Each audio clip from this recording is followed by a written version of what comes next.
Hey everybody, my name is Jeremy Siskind. I'm the author of Playing Solo Jazz Piano, Solo Standards for Piano, and the 3-book Jazz Piano Fundamental series. Make sure you have all 3 books. You don't want to be caught without all 3 books. It's going to be embarrassing. Someone in the comments said I should play first so you know what you're going to learn here. And so we're going to learn about 4 different types of voicings that can harmonize a melody. We're going to learn about closed position,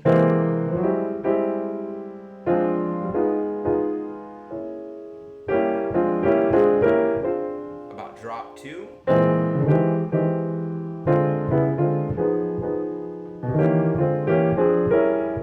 about modal voicings,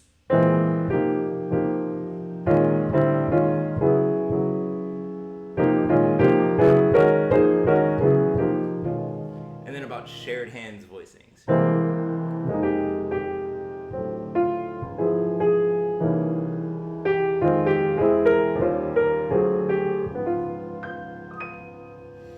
So let's dive in. The video is titled 4 Ways to Harmonize a Jazz Melody, or 4 different voicing types that we can use to harmonize a jazz melody.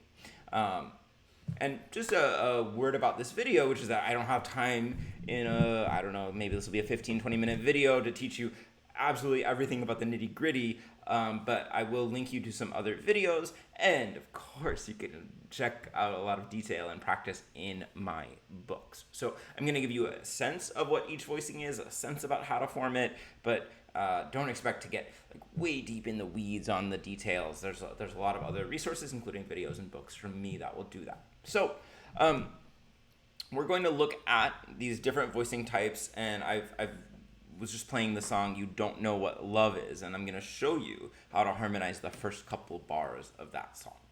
So the first voicing type we're going to talk about is called a closed position voicing. These are voicings where the top and bottom note are separated by an octave. Closed position literally means within an octave, whereas I guess the opposite is open position, which is spanning more than an octave. And these voicings have a really classic sound. This sounds like the saxophone section in a big band from the 1920s or 30s.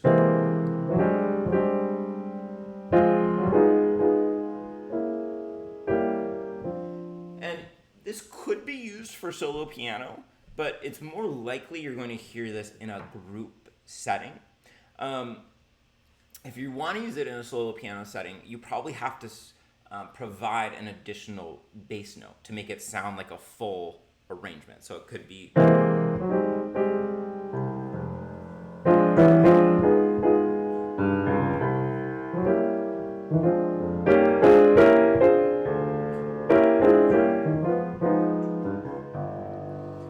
right. So it's probably more intuitive to use this kind of voicing with a bass player who's providing the roots and the harmonic context. So the basic way in which these voicings work is that they're 5-note voicings total. 2 of those 5 notes are the melody note and then the melody note an octave below, right? Because these voicings happen within an octave, so we're going to have the same top and bottom note. Now, I'll put a little C7 in parentheses for this first measure. The golden rule on closed position voicings, and this would need a lot longer of a time, like I said, to explain completely, is that when your melody note is a chord tone, when it's part of the chord, you're going to harmonize it with other notes from this chord. So for instance, this first measure I've marked with a C7 in parentheses, and I'm going to put in essential notes from a C7. So an E is the 3rd, a B flat is the 7th, and then I'm going to put in a nice colorful flat 13. And then we've got an F6, and again, these notes are part of the chord, and so I'm going to harmonize them with the 3rd and the 6th, as well as one other color tone, right? Because remember, we need a total of 5 notes, which includes the inside and outside notes. So I'm going to add in the 5th as well. So I've got the 3rd, the 6th, and the 5th. So now I've got... And then I've got a G7 flat 9, and I've got the flat 9th in the melody, so we'll call that a chord tone as well. It's part of the chord, even though it's an altered tone. And I'll wait until beat 4 to change to the C7. on the C7. Okay, so I've got the 3rd and the 7th added here. And then for some color, I'll put in the flat 13th as well. Okay. And then I'll put in the 3rd and 7th. I've got the 5th in the melody, and I'll add the flat 9 that's indicated in the chord symbol. So here's how this sounds with these closed position voicings.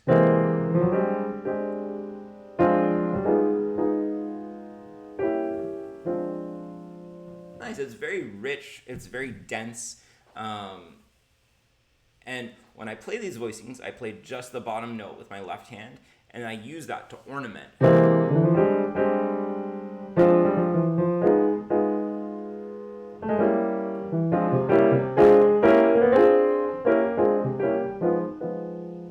So that it feels even more active than it is.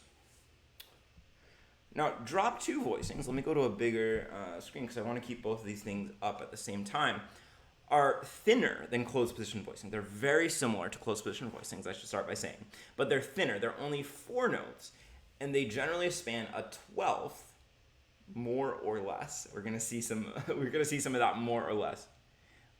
What did I say?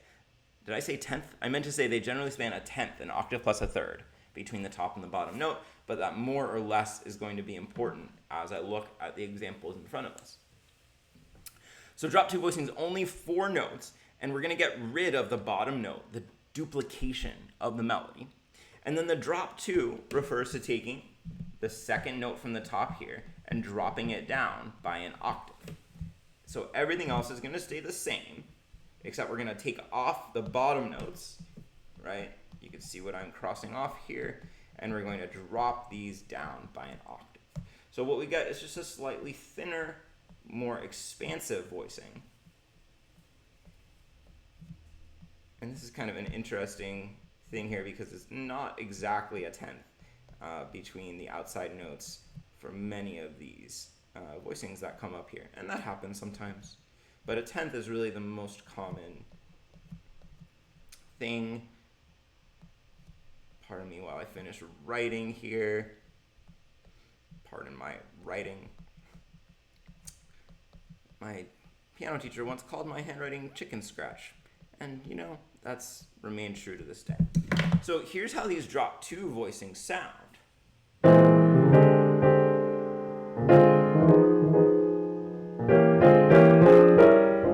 Just listen for the contrast. Here's the closed position. Really thick, a little bit heavy versus the drop 2.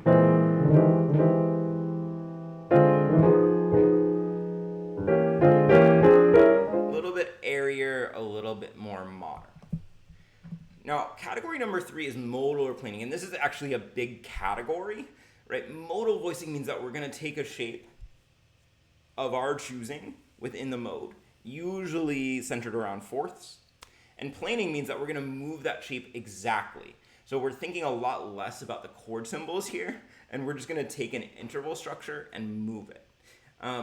Now, a really common interval structure that I want to focus on is called the so what voicing. The so what voicing is a stack of fourths with a 3rd on top. So here between C and A flat, there is a 3rd, but everything else is arranged in fourths. This is what we call the so what voicing. My pen dropped. Let me pause this video and go grab it. I'm back with my pen. That was amazing, huh? Okay, so now that I have this interval structure, I'm going to replicate it, maintaining perfect fourths and maintaining the 3rd on top. And here you can see it's a major 3rd, and that's going to be really important, right? Because we could have a major 3rd or a minor 3rd. That's not the right note. So fourths, fourth, fourth, fourth, fourth, fourth, tie, tie, tie, fourth, fourth, fourth. And here it's actually working out pretty well. I'm staying within an F Dorian mode. We could probably talk at length about whether that matches exactly with the F minor 6 or whether that's an appropriate modal substitution, but I don't want to get into that today. Now what's going to be really fun is we're going to go pretty far outside of this Can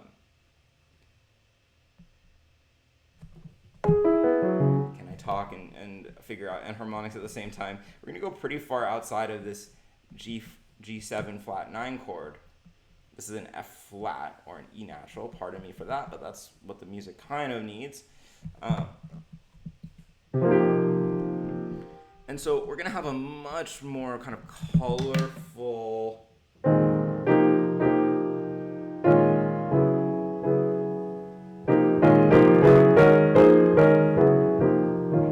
it's a lot more of a watercolor to me. Like the lines aren't quite so clear between this is an F minor, this is a G7, this is a C7.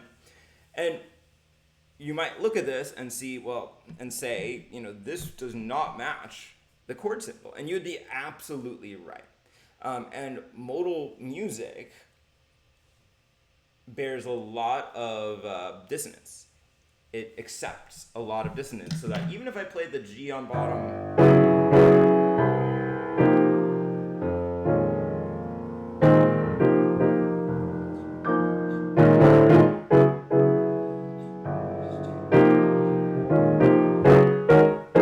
we might feel okay about including that level of dissonance. By the way, this book, Jazz Piano Fundamentals, book 3, the blue book, is all about modal and modern jazz. So if you want to explore that more, if you like that kind of sound that you get from Herbie Hancock, Chick Corea, McCoy Tyner, etc., book 3 is the one you want to check out. All right, and then number 4 is we have shared hands voicings. And so far, you could use these voicings in a solo piano context, but you'd probably be missing the bass note or having to add the root yourself. So they're more intuitive to use in a trio setting. Shared hands voicings are voicings that are designed for solo piano. And in these voicings, you're going to play the melody, you're going to play the bass note, and then you're going to fill in the missing notes in between.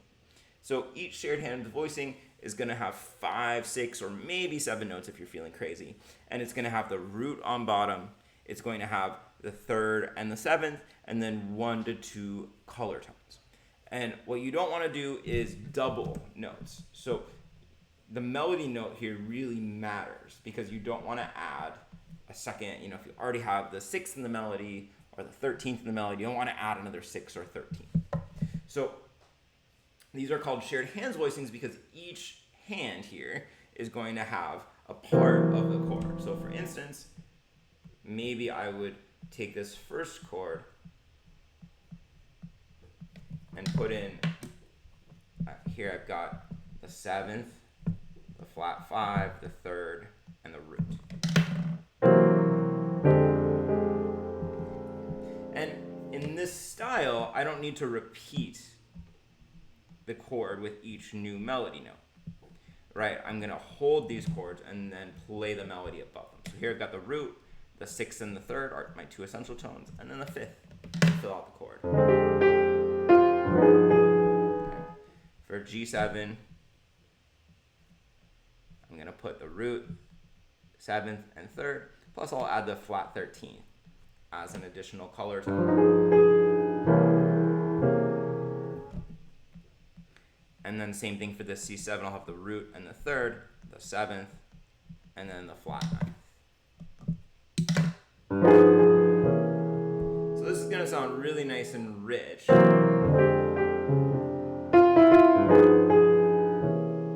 And there's just a lot that you can do once you have those shared hands voicings.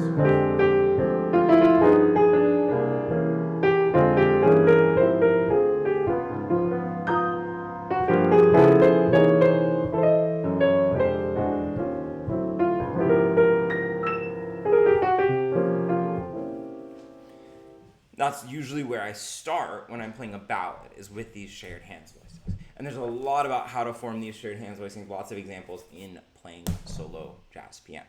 So take one more look, if you'd like, at this full sheet. We talked about closed position voicings, we talked about drop 2 voicings, modal voicings, and planing, and then we finished with shared hands voicings. Those are 4 types of voicings that you can use to harmonize a melody. Like I said, if modal jazz is interesting to you, book 3 of Jazz Piano Fundamentals. If shared hands voicings are interesting to you, playing solo jazz piano, and both closed position and drop 2 are covered in Jazz Piano Fundamentals book 2. So there's a lot of options for you to learn more. thank you so much for watching, and I can't think of a fun word. Usually I give a word at the end of the video if you've watched this far. So I'm looking at my bathroom and I see suntan lotion. So say something about lotion or suntan lotion. That's all I got for you. All right, have a good one, everybody.